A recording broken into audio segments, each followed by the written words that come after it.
Hey guys, what's going on? Inception here and welcome to another video. Today we're going to be doing a review for the Europa League cards because a lot of people have asked me to do a review for these cards because apparently these cards are better than the Champions League cards for some of them. It depends on the different positions and stuff. But I already see Ben Yedder and Kondogbia. I've seen Kondogbia's stats on Twitter, and let me tell you guys some of this right. I'm going to tell you guys this right now, man. Oh my god. Okay. First card we're going to review, though, is Ben Yedder. So right off the bat, with Ben Yedder's card, the comparison that you're going to be making with between his Europa League card and his Rare Gold is a difference of 5s and 6s. So this is 440k for a player that has the pace, the shooting, the passing, the dribbling. Those are the 4 minimum requirements for the meta this year. So in that regard, things are looking very good, right? So he has 90 pace, comes from having better acceleration than having sprint speed. Agility is at 96 with 92 balance and 89 composure. Fantastic. Can't even touch that, right? And he has 90 finishing, so the card is usable, right? Great composure, great finishing stats, good agility, balance, acceleration, sprint speed. So dribbling on the ball with him is going to be fantastic. He is 5'7", so this guy will just never feel off balance for you unless your gameplay plays a certain way, right? So high work rates. If you do end up using this card, he does have a 5-star weak foot. So if you're going to be using a 4-2-3-1 narrow and you want to be using him as a left cam or a right cam in the game, he would work out really nicely. For 440,000 for a Sevilla Europa League card, and I believe these cards get upgraded. I'm not going to say 100% that they do. Because I haven't really been on FIFA too much. I like to make these videos for you guys, but I don't know. I think they do get upgraded though. If they do, in that regard, awesome. You know what I mean? What's the things you're going to be missing with this card? Well, obviously the things you're going to be missing with this card is the lack of height. Height is very, very important in FIFA nowadays. Height is one of the biggest things in FIFA nowadays. When you have like those icons that have the height, dribbling pace, and blah, blah, blah, those guys are second to none in regards to everybody else, right? Before 4-star skill moves, 5-star weak foot. You can't go wrong with the card for what it is, right? 440k is a lot of money for it, but the market in general this year is very, very inflated, right? Like player prices are super, super high. If I was gonna search for Laurent Blanc, right? Laurent Blanc at some point last year would cost like 700k, and now he costs, well, he might go down, he might go lower to be honest, but 1 million coins for a first icon, although it's freaking really good and it is a meta card, the cards are just very, very expensive nowadays. You can't really make these coins through gameplay content, which is really unfortunate. But it is what it is. We might discuss that in another video because I know people always argue with me saying, oh, but you can use a transfer market. No one should ever be forced to use a transfer market. You should be getting a good amount of game rewards from playing the actual game, but don't want to get into that. With Ben Yedder's card, it's a usable card, guys. It's your choice whether or not you do it for 432k. Is it worth that much? I would say no, because he's lacking the physical and the height in terms of a full meta. But it's a cool card, and it might get upgraded. Well, if it does get upgraded from them progressing into the next round, it's a cool card. I think this is the one that people have been waiting for, the Kondogbia one, okay? This card right here is just disgusting if you use him as a CDM. What is the biggest problem with this card, right, is the fact that he is 6'2", not 6'2", wow. It's the fact that he's high, medium, and work rate. So he has high attacking work rates and medium defensive work rates. But guys, this card right here, there's a reason why it costs 600k. This card is one of the most meta center mids and even CDM with high, medium work rates to be played in this game. Why? 6'2". Unbelievable defensive stats considering that he's a big guy in game at 6'2". Unbelievable physical stats. Just look at the state of this card. 88 aggression, 94 strength, 87 stamina, 85 jumping. I wouldn't care at all to increase the physical because screw that. Shadow right away. No questions asked. Increase the pace as much as possible, give him those defensive stats. This card is ridiculous. He even has, Here's the thing. He even has 71 finishing, 89 shot power, 83 long shots for a person that could potentially be playing as your CDM. That's amazing because CDMs don't have those stats for shooting, you know? He even has passing. He has 88 short passing, 85 long passing, right? It's cool that they do this to these cards because they're probably not going to get Team of the Seasons or Team of the Years or anything. Well, Team of the Years, obviously, but Team of the Season, they're probably not going to get it. So it's cool that they really boosted his card stats from this to that, right? That's a good boost on a card. That's a fantastic boost on the card. Transitioning with this card will be awesome. Why? He has 72 acceleration, 80 sprint speed, 80 agility, 71 balance. That with 6'2" height, that is a very, very good balance between the two to be able to rotate left and right really smoothly, right? The card's expensive. 600K is a lot of money because I play on PlayStation. 600K is a lot of money, but the reason why he costs that much is because he is one of the most meta CDMs in this game, okay? Fantastic card. The stats, you just can't go wrong with anything. For what his position is probably going to be and what he's going to offer in game, he even has 4-star skills. Kondogbia even has 4-star skills. It's insane, right? A great card. And being French, dude, there's so much you can do with French cards. So much you could do with French cards. So much. A plethora of stuff you could do with French cards. Even Liga Santander, right? It looks awesome. Next card we have here is Ribbit. Ribbit. Here's the thing about this card. This is a cool card to use, again, if they had a casual game mode. No casual game mode, never would be caught dead using this card. Let me tell you why. Does he have the pace? Yes. Agility and balance is poor considering his height. It's already over, right? But would this be a cool card to get?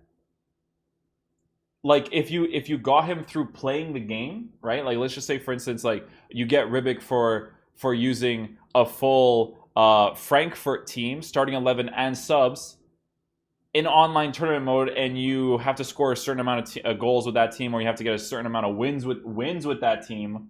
Right? Like, oh, get 100 wins with a Frankfurt team, and this is the card you unlock. That would be this card. I would use that if they had casual game modes because he has physical. You know what I mean? But meta-wise and in terms of like, you know, giving him a price and actually buying him, I would never be caught dead with this card, right? But let's look at the specifics. 86 acceleration, 91 sprint speed, not bad, pretty decent, right? 3-star as a striker, big no-no, right? Right-footed, I believe. Yes, right-footed, so you can only cut in and shoot with his right foot. With his left foot, you could still score because you could literally hit time finesse shots with anybody. But, yeah. Like I said, guys, this is not a card you put on the market. This is a card you go earn for fun. There should literally be thousands of cards like this that you can earn for fun. Because no one's going to use this card. Unless you are a Croatian fan, a Frankfurt fan, or you just watch that team play in the Bundesliga and you want it. You know what I mean? His physical capabilities are awesome. You know, he has 86 strength, 89 aggression, 84 stamina. That's great. That's beautiful. 77 composure is low, but he does have 84 finishing, so it's not bad, depending on the game mechanics, right? Because 1v1s are pretty awful, so that's why that's a bad stat. But if they were buffed a little bit more, then it would be more effective. But this just isn't that type of card that I would buy personally, right? Gerard Marino, another card that would be really, really cool to get to unlock, right? Let's look at the card. 4-star, brilliant, but he has 82 pace, right? With poor agility and balance considering he's 5'11". So right off the bat, would never buy this card. But I would love to unlock this card through playing the game for fun. I would use the card if I unlocked it in regular casual game mode. Spanish Villarreal, Liga Santander, really cool card design for Europa League. So much I would do with this card, right? 79 acceleration, 83 sprint speed, not that bad. But the 73 agility and the 72 bounce kind of makes that acceleration sprint speed a little bit worse in terms of the dribbling aspect, right? He has great finishing stats and great shooting stats in general for a decent striker with a 4-star weak foot, right? He has 87 finishing, 85 shot power, 80 long shots, 82 volleys. 75 composure definitely brings down that finishing quite a bit because defensive AI is always on top of you no matter what. So, again, another card I would get to unlock, right? To unlock. Get a full Villarreal team, a set team. Do a challenge with Villarreal where you have to use their in real life formation with their in real life players in the in real life positions with the same tactics. Or I talk about this too much because honestly, guys, FIFA could be such a fun game and people will just accept this shit that EA throws them. Like, this is a football game. You can make this game so fun. I wanna be able to hop on. I want to stream. I miss streaming so much. I love creating YouTube content because I love looking forward to how the video does the next day. It's the best thing, and I appreciate you guys watching my content so much. I love you guys for it because it's actually awesome. YouTube has been my new pride and joy because it used to be streaming because I used to love streaming, but YouTube is my thing now, right? And with streaming, I just miss it. I miss it because I miss playing the game for fun, you know? But anyways, I wouldn't be caught dead with this card. Next card we have here is Gerard Marino. So Gerard Marino, right off the bat, don't even have to look at the card. He's going to be a decent meta. Why is he decent meta? Because his agility and balance is poor. And I know that from in real life comparison, right? Let's look at the card stats. His agility and balance is poor, but he's a big guy in game with 72 acceleration, 79 sprint speed. And the big thing about this card is that he's 40k worth. I would get this card in a heartbeat again if they had casual mode. You know why? Because the center backs in the Liga NOS, we don't have anything, okay? We don't have anything in the Liga NOS. Center backs wise, everybody sucks, okay? You could give me Jardel, you could give me Late, you can give me Philippe. Philippe's card's like okay in FIFA, but I would never be caught dead with him for a meta. There's Ruben Diaz, but they just, these cards are not good in FIFA. But in this game, having a good center back from the Liga NOS would be awesome. 40k for a Liga NOS center back that's actually decent? Wouldn't mind.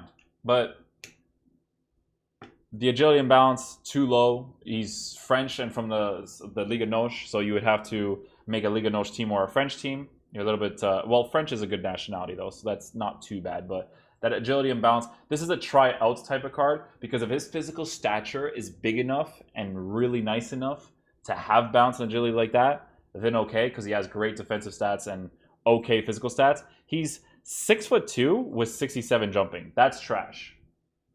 That right there is garbage. So you have to give him anchor right off the bat. You got to increase that jumping as much as possible because crossing in this game, very effective. So you got to be very careful with that. And last but not least, we have Pizzi from Benfica. Another card I would get for fun for a Liga NOS team.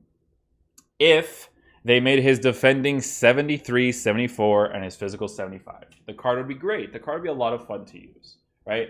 This is not acceptable for your game mechanics, right? Acceleration, sprint speed are really good. Agility and balance are really good for a center mid. He'll be moving really nicely around the pitch with 5'10" height. Again, for a striker, that'd be like okay, but for a midfielder, that's pretty solid. He has 80 finishing with 88 composure. You know, 77 in his shot power is not great, but he's good in shooting stats in general. He's got great passing stats. He has a 4-star weak foot. Like, his work rates are high medium, so high medium is like not crazy good, but it would still be a fun card to use. I would love to use a card like Pizzi in FIFA and have fun with it, right? It's just, again, I just wouldn't be caught dead with these cards. So in regards to the cards that they've released for Europa League, Ben Yedder is good, but pretty expensive. Kondogbia is good, expensive, but it's because he's really, really meta. Really, really meta. And then there's Gerard Marino, but his agility and balance is just awful. Awful, awful, awful. But that Kondogbia is definitely the one that's going to be like the focus point of people when they're going to be looking at these cards, because this card just looks absolutely ridiculous. It looks insane. Like, you gotta, if you have the money, this is again one of the most meta. See, let me tell you guys something, man. There's literally very, very few good CDMs in this FIFA. And it sucks that his work rates are high medium, but he definitely makes up for it in everything else on his card. But make sure that when you use this card, you have a medium high. You require that medium high if you're going to be using this guy as a CDM. But that is going to conclude the video for today, guys. I hope you guys did enjoy. I'm sorry I got a little bit, the Inception in me kicked out a little bit. Because, dudes, FIFA would be such a fun game if there was more cards to earn by playing it and having the game to not be fully competitive. Having a competitive mode, sure, like Division Rivals, beautiful concept of a game mode, right? Have that as your competitive, but then have a casual mode that has a bunch of unlockables and you can have more unlockables and achievements in this game than you can in Call of Duty. And Call of Duty has a shit ton of unlockables, right? And the thing about unlockables for FIFA is that you would get these cards, and because there is a casual game mode to do challenges with, you can have fun with the game. That's what the game needs to be about, man. I need to see different teams, man. I'm starting to go crazy seeing the same teams, seeing the gameplay, seeing the same meta used with the time finesse shots. Time finesse shots moving the goalkeeper. Oh my god. It's going crazy. God, FIFA needs such a huge overhaul, man. But dudes, these cards, can't go wrong with that Kondogbia. That's pretty much it, guys. I hope you guys enjoyed the video today. I'll see you guys in the next video today for Footmiss. Whenever that releases, then we'll do a review for that. So on and so forth. They've only released like 2 good Footmiss cards out of like 8 days or something. So pretty lackluster Footmiss so far. But at least they released 2 good ones. So I'll see you guys in the next video. Peace, guys. Love you guys.